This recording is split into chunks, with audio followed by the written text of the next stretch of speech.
Bonjour et bienvenue à cet événement d'apprentissage. Je suis Valérie Plourde, dirigeante régionale de la CNG pour la région du Québec et du Nunavut. Veuillez noter que cet événement est enregistré et qu'un lien vidéo YouTube sera publié sur nos différents médias sociaux. De plus, en raison de la bande passante, il est possible que la présentatrice perde la connexion et disparaisse de l'écran. Si tel est le cas, veuillez permettre au système de se rétablir.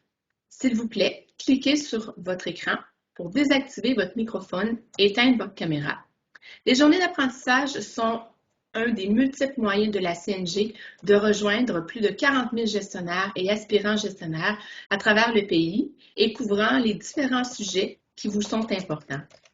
Avant de commencer, j'aimerais reconnaître que je suis située sur le territoire du Grand Trait-Épais 1701, territoire traditionnel des Kaniens, Keaka, Mohawk. Je vous invite à prendre un instant pour réfléchir au territoire sur lequel vous vous trouvez. C'est un plaisir que de vous présenter nos trois conférenciers d'aujourd'hui. Madame France Hutchinson, qui est agente libre au sein du secrétariat du Conseil du Trésor et membre de la faculté de l'École de la fonction publique du Canada. Elle est gestionnaire et coach dans les programmes de perfectionnement du leadership ainsi que l'instigatrice du réseau de coaching du gouvernement du Canada. Son côté humain, ses valeurs, ainsi que son désir de contribuer à l'émergence d'une culture de coaching au sein de la fonction publique l'ont amené au développement de projets collaboratifs lors de la pandémie. Une première, la Semaine internationale du coaching en mai 2020 et le Sommet du coaching en décembre 2020 ont connu un grand succès, dont plus de 16 000 fonctionnaires ont reçu les services de coaching individuels et virtuels pour une communauté de plus de 300 coachs impliqués. Madame Clairette Dallaire est une gestionnaire expérimentée en supervision de premier niveau et de niveau intermédiaire au sein de l'Agence du revenu du Canada, et ce depuis 35 ans. Elle est également coordonnatrice du programme de co-développement interministériel pour la région du Québec. Elle est convaincue que le développement personnel module le style de leadership des gestionnaires. Finalement, M. Sylvain Vézina compte plus de 20 ans de service à la fonction publique du Canada. Il occupe des postes de gestionnaire au ministère des Pêches et Océans, Garde côtière canadienne MPO, depuis 2006. En ce moment, il est directeur général régional associé pour la région du Québec. Sylvain participe activement au mentorat du MPO depuis 2010 et il en est le responsable de programme depuis 2019. France, Clairette et Sylvain discuteront de ce qu'est le coaching, le co-développement ainsi que le mentorat, en plus de nuancer ce qui différencie ces trois approches de développement pour les gestionnaires ou les membres de leur équipe, afin de clarifier la plus-value de chacune. Les panélistes présenteront également aux gestionnaires les contextes propices à l'utilisation de chacun de ces moyens de développement, en plus des situations où une approche serait peut-être plus à privilégier. Merci à tous et à toutes de vous joindre à nous pour cette importante discussion. France, Sylvain, Clairette, bonjour. Bonjour. Bonjour. J'aimerais commencer cet échange un peu organique avec vous en vous posant une première question. Commençons peut-être par France. France, selon vous, qu'est-ce que le coaching? On entend plusieurs choses sur ce que le coaching est aujourd'hui. Les gens s'y intéressent de plus en plus, mais j'aimerais avoir votre définition de ce qu'est le coaching. Merci Valérie. Merci pour l'invitation et l'occasion de partager ma passion pour le coaching. En fait, je vais commencer par ce que le coaching n'est pas. Le coaching, ce n'est pas du mentorat, ce n'est pas aussi d'offrir des solutions. Alors, un coach, quand on fait appel à un coach, c'est pour avoir une conversation éclairée avec quelqu'un qui suit un processus de questionnement. Il y a aussi une écoute très profonde et authentique dans le processus où le coach va vraiment écouter ce que le coaché va dire et va poser des questions pour approfondir la réflexion du coaché. Donc, vraiment, le coaching, c'est un processus qui peut être utilisé par un gestionnaire, un employé, un collègue de travail. Donc, on n'a pas besoin d'être un coach professionnel pour utiliser les méthodes de coaching, mais c'est une méthode vraiment où on va questionner la personne afin que la personne trouve ses propres solutions et identifie son objectif afin de savoir où est-ce qu'elle s'en va. Donc, souvent, les erreurs qu'on commet, c'est de penser que le coaching va réparer quelqu'un, va réparer une situation. Ça peut aider la personne vraiment dans un processus difficile, complexe, mais ce n'est pas là pour réparer ou même gérer un problème de rendement de quelqu'un. C'est vraiment quelque chose qui va aider la personne à progresser dans son propre cheminement et la personne étant le coaching. Merci, France. C'est très intéressant comme définition, ce que tu viens de nous donner. C'est très éclairant également. Bien, à ce moment-là, enchaînons justement avec Clairette, qui, elle, va nous parler davantage de ce qu'est le co-développement. Clairette, à toi. Merci, Valérie. Donc, je suis contente, moi aussi, d'être avec vous pour vous parler du co-développement, une passion que j'ai aussi. C'est quoi le co-développement? Bien, c'est une approche structurée de développement pour des personnes qui veulent apprendre les unes des autres afin d'améliorer et de consolider leurs pratiques de gestion et qui s'entraident dans leur autodéveloppement. Il y a 8 à 10 personnes par groupe provenant de divers ministères. L'approche est basée, bien sûr, sur 3 valeurs importantes, l'engagement. Chacun doit s'engager à être présent et aussi à participer activement aux séances mensuelles, ce qui nous permet de maximiser la consultation et aussi de créer une belle synergie dans le groupe. L'entraide, c'est une aide mutuelle et un soutien des pairs du groupe. Le respect, bien sûr, les échanges doivent être faits dans le respect. Et la confidentialité est la base de nos échanges dans les groupes de co-développement. Et en respectant ces 3 valeurs-là, bien, ça nous permet de créer un environnement qui est protégé pour partager nos préoccupations. C'est une approche structurée également là, de la consultation. Un participant qui devient un client nous amène une problématique qu'il vit professionnellement. Après avoir posé des questions de clarification, les autres participants qui deviennent consultants à ce moment-là proposent des pistes de solutions au client. Après réflexion, le client choisit une piste qui lui convient le mieux et partage au groupe un plan d'action qu'il va faire là, en retournant dans son travail. À la fin de la rencontre, bien sûr, il y a aussi quelques minutes qui sont consacrées à identifier l'apprentissage que tous ont fait dans la rencontre et on le partage au groupe. Le mois suivant, quand on revient, il y a un suivi qui est fait sur le client pour nous assurer qu'il s'est mis en action et qu'il a essayé son plan. C'est facilité aussi par un animateur qui, lui, est formé pour gérer le processus de consultation. Donc, il y a 6 étapes dans le processus et elles doivent être suivies pour qu'on considère que c'est vraiment un co-développement qui a eu lieu. Et chacun des rôles amène des apprentissages, bien sûr, le client, et qui se met en position action. Et on travaille l'habilité de penser plus largement et avoir une ouverture. Puis, pour les consultants, bien, c'est l'écoute active et aussi l'habilité à poser des questions ouvertes et puissantes. Les rencontres sont virtuelles et la fréquence est mensuelle. Et aussi, le co-développement est très différent des cercles de coaching par les pairs, compte tenu que l'approche est structurée avec 6 étapes. C'est enfin le co-développement, c'est ça. Merci beaucoup, Clarette. Oui, c'est une approche qui semble bien structurée et merci d'avoir fait la distinction avec justement peut-être les cercles, comme tu viens de le mentionner, de coaching qui ont peut-être une approche un peu différente. France pourra rajouter justement sur les cercles de coaching versus le coaching. J'enchaîne avec Sylvain. Sylvain, alors pour vous, Sylvain, qu'est-ce que le mentorat? Ah, pardon. Oui, c'est ça. Ouais. Je m'excuse, Sylvain, je pensais que vous n'étiez pas avec nous. Bonjour, Sylvain. Alors, qu'est-ce que le mentorat pour vous, Sylvain? Bonjour. Tout d'abord, ça me fait plaisir d'être avec vous tous. Merci aussi de l'invitation. Quand on pense mentorat, je pense que le mot qui est le plus important, c'est relation.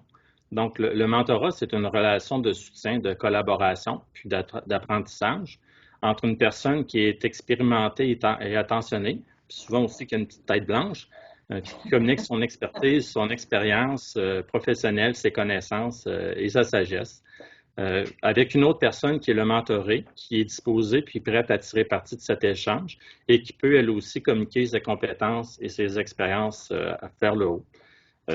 Contrairement aux autres, c'est davantage une relation d'aide où le mentor conseille l'individu au mieux de sa connaissance lui transmet ses savoirs qu'il a accumulés, comme ça peut être son expérience, son expertise, sa connaissance de l'organisation.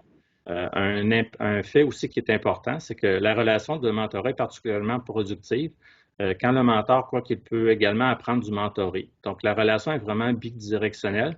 Puis c'est ça qui me motive le plus à faire du mentorat. En tant que mentor, j'apprends autant que les gens avec qui les mentorer. Donc, c'est vraiment une belle relation qui est agréable.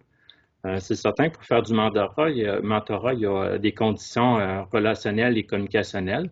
Donc, cette communication devrait être fondée sur la confiance et la transparence. Si on veut c'est important d'avoir une communication ouverte afin de bien saisir c'est quoi les choses à apprendre, les choses à améliorer. Puis la personne doit se sentir à l'aise aussi d'être capable de parler d'elle-même puis de parler des défis ou des problèmes qu'elle peut être confrontée. Donc, ça prend une communication ouverte et honnête. Puis aussi, ça va permettre d'évaluer le niveau de compatibilité puis de mettre fin aux relations de mentorat qui ne fonctionnent pas.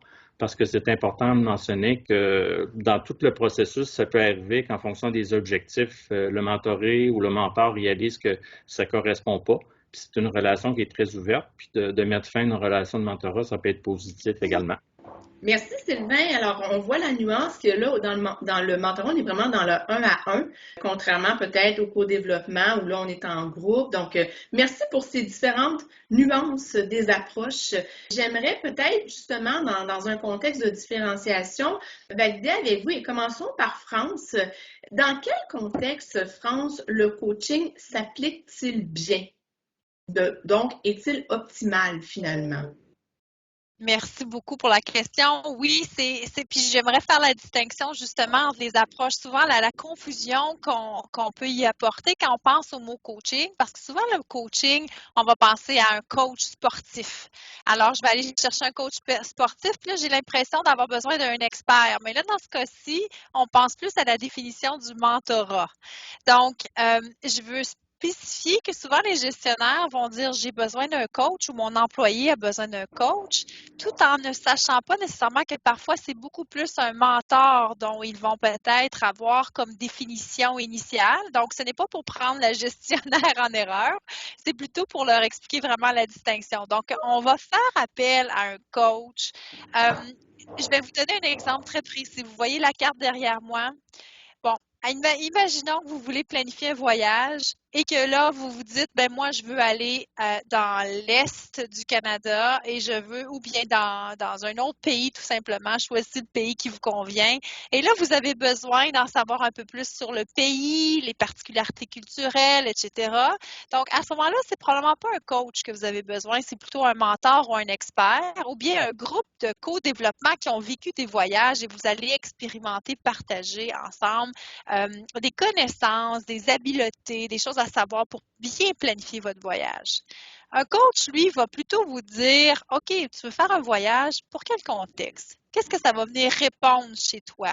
Quel genre de voyage veux-tu vivre? Donc, le coaching va amener des questions, je dirais, un peu plus profondes pour aller chercher les fondements, les raisons d'être, les transformations possibles.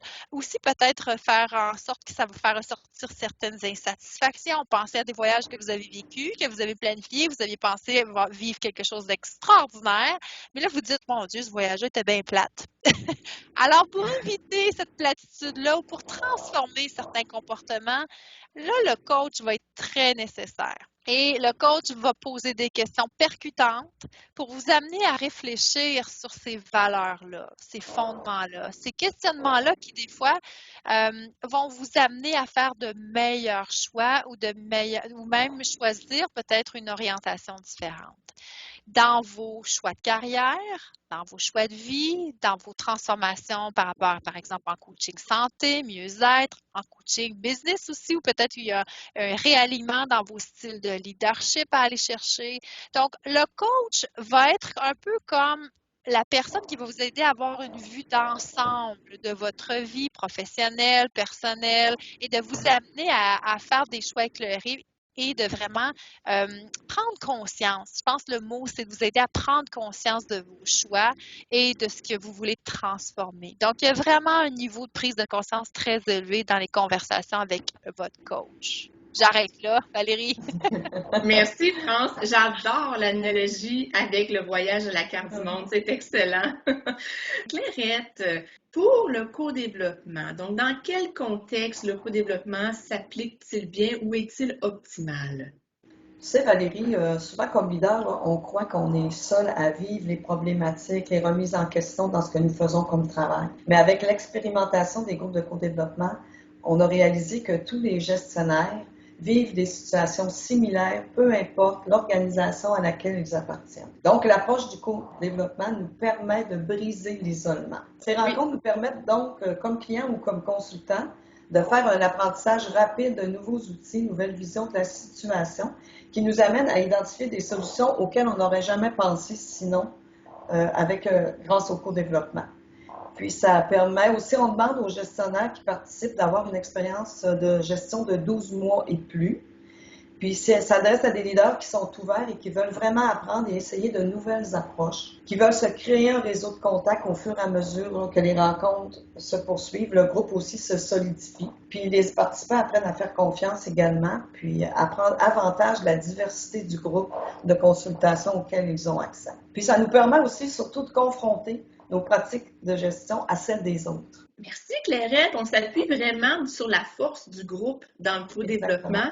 C'est là où est la force de cette approche-là finalement. Merci. Sylvain, dans quel contexte est-ce que le mentorat s'applique-t-il bien ou est-il optimal?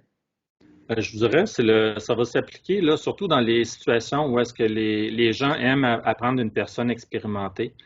Comme vous pouvez le voir, au niveau du mentorat, c'est une approche qui est un petit peu plus soft, un petit peu plus informelle.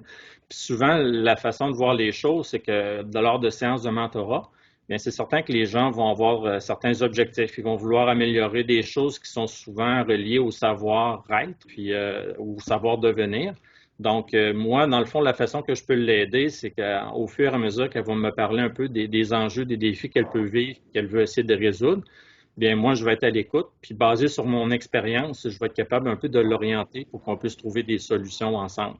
Donc, la contribution du mentor est vraiment d'être à l'écoute, d'avoir un regard objectif et une vision élargie qui va aider le mentoré à recadrer les problèmes, à explorer des différentes manières de penser et d'entreprendre, mais toujours basé un peu sur mon expérience des choses. Puis, c'est un petit peu comme ça que ça va se faire là, tout au long des séances. Donc, c'est à peu près ça. Sylvain, merci beaucoup. J'aime ici l'idée dont on s'appuie sur la force de l'expérience de l'autre, finalement, dans ce contexte-ci. Et superbe background. J'aime beaucoup le résumé des bœufs. Je ne sais pas si nos gens qui nous écoutent ont pu noter le petit résumé que tu nous as fait. Très, très intéressant. Merci. On enchaîne en question 3 déjà. Alors, France, la question s'adresse à toi. Dans un premier temps, dans quelle situation est-ce que vous ne recommandez peut-être pas d'utiliser le coaching? Merci. Lorsqu'on enseigne, un des cours à l'école de la fonction publique qui est un coaching pour un leadership efficace, peut-être plusieurs qui sont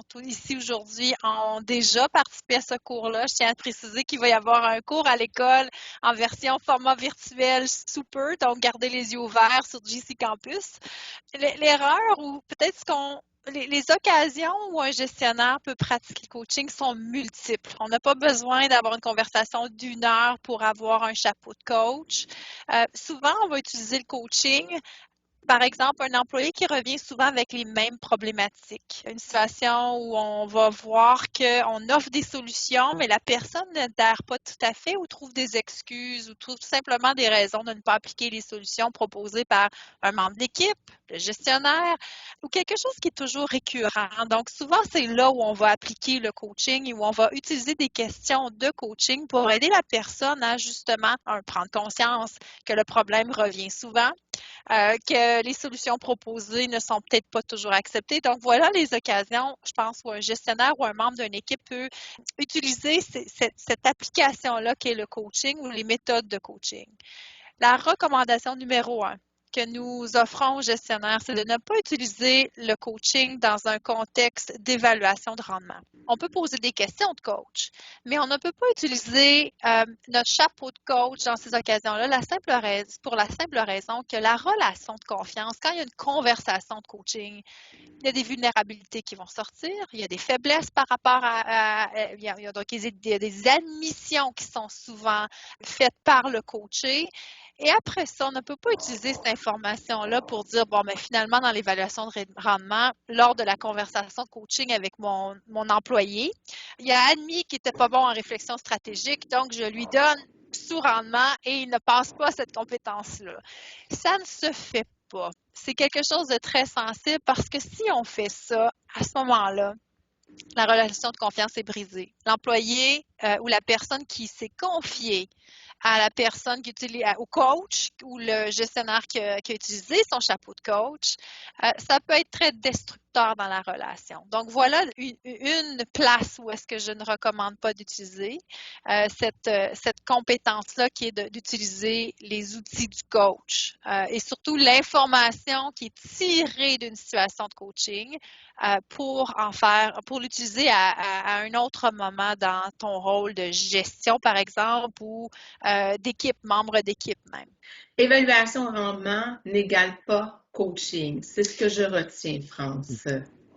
Et ou si on le fait, on demande à la personne, est-ce que tu me permets d'utiliser cette information-là que tu me donnes dans tes autres contextes. Donc, il faut vraiment avoir la permission et on ne coach pas quelqu'un sans la permission du coaché d'être coaché. Parce que quand on est coaché, on rentre dans des questions assez percutantes, comme je le disais au début. Et c'est pas tout le monde qui veut être coaché par son gestionnaire, par exemple, ou un membre d'une équipe. Donc, voilà, c'est vraiment la relation de confiance qui est l'indicateur que je suis prêt à coacher quelqu'un ou à être coaché par quelqu'un d'autre. Merci pour cette belle clarification, France. C'est très, très intéressant. On enchaîne avec Clairette. Clairette, dans quelle situation est-ce que vous ne recommandez pas nécessairement d'utiliser le co-développement? Je te dirais que pour les gestionnaires de moins de 12 mois d'expérience, c'est un petit peu plus difficile parce qu'on recommande d'avoir fait au moins un cycle complet de gestion de rendement, d'expérimenter certaines situations, puis avoir la possibilité aussi d'échanger sur notre expérience vécue. Puis l'approche structurée, souvent, ne convient pas non plus à tous. Hein? Ça se peut que quelqu'un ne soit pas à l'aise avec cette approche-là, la structure. Et c'est ça. Je te dirais que ça clôt la question. Super, merci beaucoup, Clairette. J'enchaîne avec Sylvain. Dans quelle situation, Sylvain, est-ce que vous ne nous recommandez pas d'utiliser le mentorat? Je vous dirais qu'en particulier, si tu veux développer une compétence spécifique ou le savoir-faire dans un domaine particulier, c'est probablement pas la meilleure façon, là, surtout dans le but d'améliorer la performance. C'est certain que quand on fait du mentorat, j'imagine qu'à quelque part, on augmente la performance ou ça peut contribuer à la performance d'une personne, mais si la personne vise ça principalement, c'est certain qu'une approche comme le coaching va être davantage là, à l'avantage de la personne là, pour pouvoir développer ses compétences. Aussi, au niveau comme j'avais mentionné, au niveau du mentorat, bien, on mise beaucoup sur l'expérience. Donc, si tu es une personne qui ne veut pas tant entendre les histoires d'une autre personne, mais qui veut vraiment corriger quelque chose de spécifique, puis qui veut qu'une personne t'aide avec des interventions, bien, c'est certain que dans ce temps-là, le mentorat ne serait pas tout à fait approprié. Aussi, les relations de mentorat, c'est des relations là, qui, un petit peu comme le cours de développement, là, qui se font quand même sur une longue période. D'habitude, quand on fait du mentorat, ben on a à peu près une rencontre par mois on fait des cycles peut-être d'une année. Donc, si jamais vous avez quelque chose à développer rapidement, tout ça, c'est certain que le mentorat, ça ne s'adresse pas à vous. C'est parce que, veut pas, ça prend du temps. Les premières rencontres, ben, c'est plus d'apprendre à se connaître, tout ça. Donc, c'est un long processus puis qui ne s'adapte pas tout à fait là, aux gens qui voudraient avoir des résultats rapidement. Merci Sylvain. J'entends tout l'aspect relationnel du mentorat et sur lequel on n'est pas là nécessairement pour se développer une compétence X en planification de budget, par exemple, mais on est plus dans un processus d'échange avec une personne. C'est vraiment très intéressant. Merci. Écoutez, je vous propose, dans un premier temps, France, Clairette, Sylvain, excellente présentation. Merci beaucoup. On va passer à la période des questions de nos participants. Je vous invite à soumettre vos questions à tout moment en utilisant la boîte de chat. Pendant que les questions entrent dans la boîte de chat, j'aurai déjà une question. Commençons peut-être par Clairette. Clairette, dites-moi, Clairette, quels sont pour vous les avantages de joindre un groupe de co-développement? En co-développement, ce qu'on va chercher surtout, c'est de l'apprentissage, autant comme client que comme consultant. Quand tu écoutes une situation de quelqu'un d'autre, toi aussi, dans ta tête, tu as déjà vécu soit une situation semblable, tu vas apprendre des pistes de solutions qui sont proposées aussi. Puis, comme client, ben, ça te permet d'avoir une autre vision de ta situation. Souvent, quand on est sur l'arbre, on ne regarde que l'arbre et on oublie souvent de prendre du recul pour voir toute la forêt. Donc, en co-développement, je trouve que c'est une des forces du co-développement, la réflexion et la piste de solutions qui sont emmenées par un groupe de personnes. On avait reçu un commentaire sur le coaching. Donc, ça dit pour le coaching, il est important de choisir un coach qui n'est pas dans notre ligne hiérarchique. Un commentaire d'un participant. Justement, on a une prochaine question pour France ici. France, selon vous, quelles sont les erreurs à éviter lorsqu'on pense au coaching pour nous ou pour notre équipe? La première erreur, je l'ai mentionné rapidement tantôt, c'est de penser qu'on répare quelqu'un ou qu'on va réparer une situation conflictuelle. Donc, souvent, il y a de la médiation qui est là pour ça. Ce n'est pas du counseling aussi, donc on n'est pas là pour aider la personne dans un problème, je dirais, plus personnel qui provient d'un passé, donc on n'est pas des thérapeutes, les coachs. Et quand on pense au mot coaching, il ne faut pas attendre trop tard aussi. J'ai souvent l'impression quand vient le temps d'utiliser, que ce soit du coaching en groupe ou du coaching par les pairs ou du coaching individuel, le sujet de coaching est parfois difficile à trouver par le coaché. C'est comme s'il cherche un gros problème.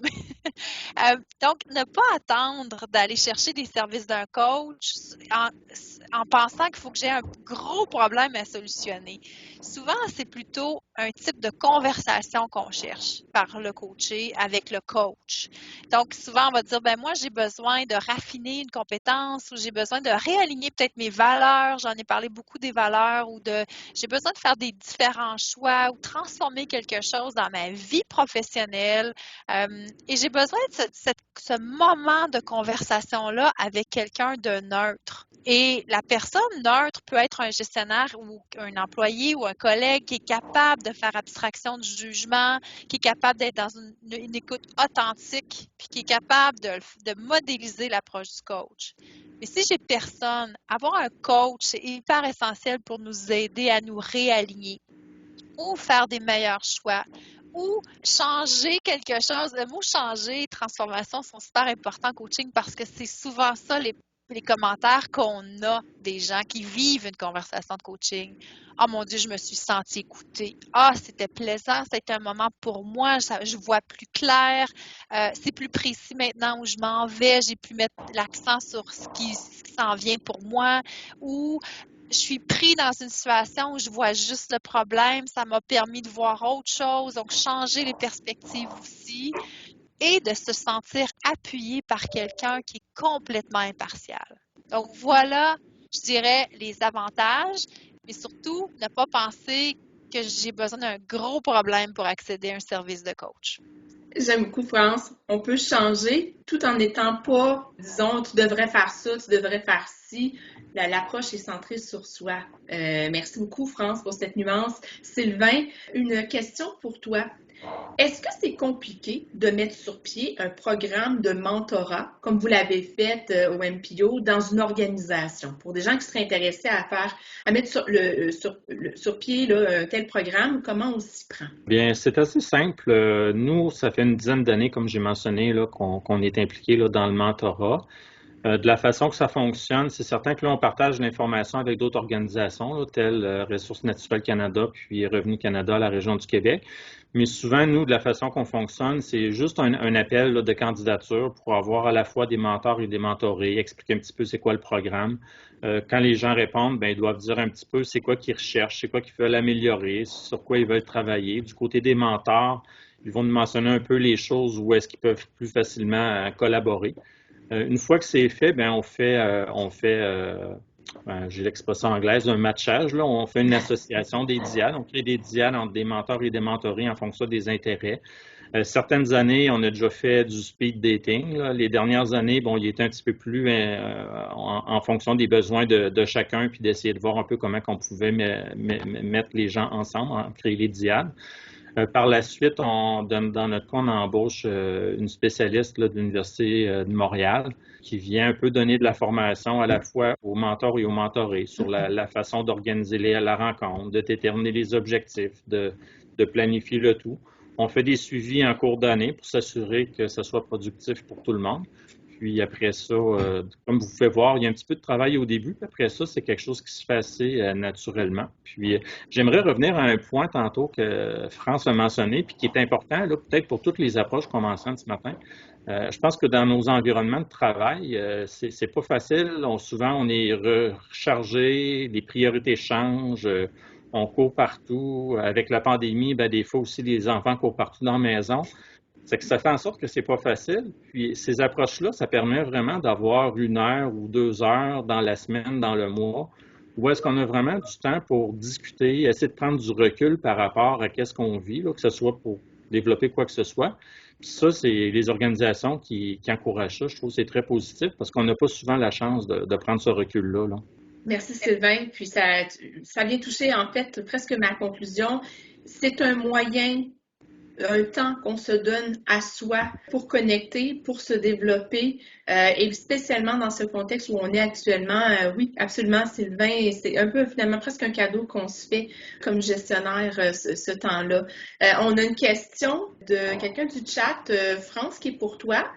Alors, la question, croyez-vous qu'avec la nouvelle réalité où la majorité des employés ne seront plus au bureau, le chef d'équipe aura un rôle beaucoup plus important de coaching, puisqu'il aura beaucoup plus à rencontrer ses employés individuellement? Quelle belle question, mais aussi quelle pression on va mettre sur les gestionnaires d'équipe. Je vais nuancer, puis là, je ne mets pas mon chapeau de coach, je mets plutôt un chapeau d'expert ici ou de mentor possible. Ma vision de la chose, c'est que le travail a évolué et surtout comment les équipes fonctionnent ensemble évolue rapidement. Et on doit se poser la question, qu'est-ce qui manque pour que mon équipe progresse ensemble? Donc, plutôt que de redonner la responsabilité au gestionnaire de savoir comment gérer les conflits, être le médiateur de l'équipe, gérer l'équipe, déléguer les tâches, faire le lien, le pont avec la haute gestion et s'assurer de la santé mentale de tous, s'assurer que les priorités sont remplies, à un moment donné, le gestionnaire devient écrasé par la responsabilité. Ce que je crois qu'il doit arriver dans notre milieu de travail, c'est d'avoir plus de coachs d'équipe. Donc, voilà mon intention et voilà pourquoi je me suis joint à l'équipe du secrétariat du Conseil du Trésor pour être un agent libre, mais surtout pour développer la capacité dans les ministères à avoir accès à des coachs d'équipe qui vont supporter les gestionnaires et les équipes à croître ensemble et à progresser ensemble. Je pense qu'il y a énormément de belles formations dans nos organisations. Il y a des beaux programmes de mentorat. Il y a des beaux programmes de co-développement.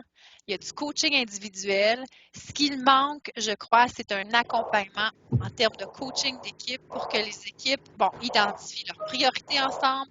Ça vienne supporter la vision du gestionnaire, qu'on puisse ensemble développer des plans d'action et surtout ne pas juste focuser sur des formations ou des team building, des exercices de planification stratégique ou de team building, mais que ce soit un processus continu puis quelqu'un de neutre qui vient dans l'équipe supporter l'ensemble. Par contre, Je veux nuancer ça avec le besoin pour les gestionnaires de développer quand même leur capacité de coacher, des habiletés de poser des bonnes questions, de changer leur écoute, de prendre des moments de réflexion qui s'inspirent soit des techniques de co-développement, de coaching, de mentorat, mais changer leur façon peut-être d'initier les conversations en s'inspirant du coaching. Je pense que c'est une belle avenue si le coaching d'équipe n'est pas disponible encore dans vos organisations. Merci beaucoup, France. J'en profite pour faire une petite promo justement sur le coaching d'équipe dans le cadre du sommet du coaching qui aura lieu en mai. La CNG fera une cérémonie de clôture portant sur le thème l'avenir du coaching d'équipe pour les gestionnaires. Alors, ne manquez pas cet événement. La promotion suivra bientôt dans nos réseaux sociaux ainsi que nos envois courriels. Alors, soyez des nôtres. J'ai une question suivante pour Clairette. Clairette, les groupes de co-développement sont-ils disponibles au sein du gouvernement du Canada? Est-ce que c'est gratuit? Comment est-ce qu'on peut s'inscrire aux prochaines cohortes? Oui, c'est possible pour l'ensemble du gouvernement du Canada de s'inscrire. Comment ça fonctionne? Bien, une fois par année, en août, avec la collaboration de la CNG, Valérie, on envoie une invitation pour se joindre au groupe de co-développement interministériel. Je suis la coordonnatrice, donc après on fait les groupes et tout ça. Mais l'inscription se fait au mois d'août, donc partout dans le gouvernement du Canada. Et n'hésitez pas, il y a autant des groupes anglophones que francophones. Donc les deux services sont disponibles. Superbe, excellent. Merci beaucoup, Clairette. Bon, les questions commencent à rentrer. Il nous reste très peu de temps, malheureusement. Je vais devoir, en fait, ce que je vais faire, c'est que je vais proposer à nos gens, à nos panélistes, de pouvoir peut-être répondre individuellement à un courriel. Post-session suivra et on va vous inscrire des listes de ressources pour vous accompagner, vous aider. Alors, les questions qui ne seront pas répondues, nous tenterons de mettre un peu d'informations supplémentaires dans le courriel qui va suivre parce que malheureusement, c'est vraiment tout le temps qu'on a pour les questions. Bon, sachez que les renseignements et les outils que France, Clairette et Sylvain nous ont partagés aujourd'hui vont certainement être utiles pour les gestionnaires afin de naviguer à travers les différentes options de développement disponibles. On en a nommé 3 aujourd'hui, mais il y en a bien sûr bien d'autres, tant pour les gestionnaires que pour les équipes. N'oubliez pas que ces options de développement sont aussi des moyens de connecter avec les pairs, ce qui peut être vraiment très bénéfique dans ces temps accrus d'isolement. J'aimerais remercier tous nos participants de s'être joints à nous. Merci également Florence, Clairette, Sylvain, ainsi qu'à l'équipe de la CNG d'avoir aidé à coordonner cet événement. Nous espérons que vous participerez tous au prochain événement d'apprentissage national qui va avoir lieu les 18 et 19 mai prochains sous la forme de 2 séances interactives qui vont nous permettre d'apprendre ensemble et de découvrir des meilleures façons d'utiliser la technologie tout en ajoutant une touche d'humanité à un environnement virtuel. De nombreuses autres conversations virtuelles sont prévues au cours des prochains mois. Je vous invite donc fortement à nous suivre sur Twitter à NMC_CNG et Facebook, ainsi que LinkedIn, notre nouvelle plateforme, et à consulter bien sûr nos bulletins d'information pour obtenir des mises à jour ainsi que tous les détails relatifs aux inscriptions. D'ici là, portez-vous bien, bonne fin de journée et à la prochaine. Bye. Au revoir. Au revoir.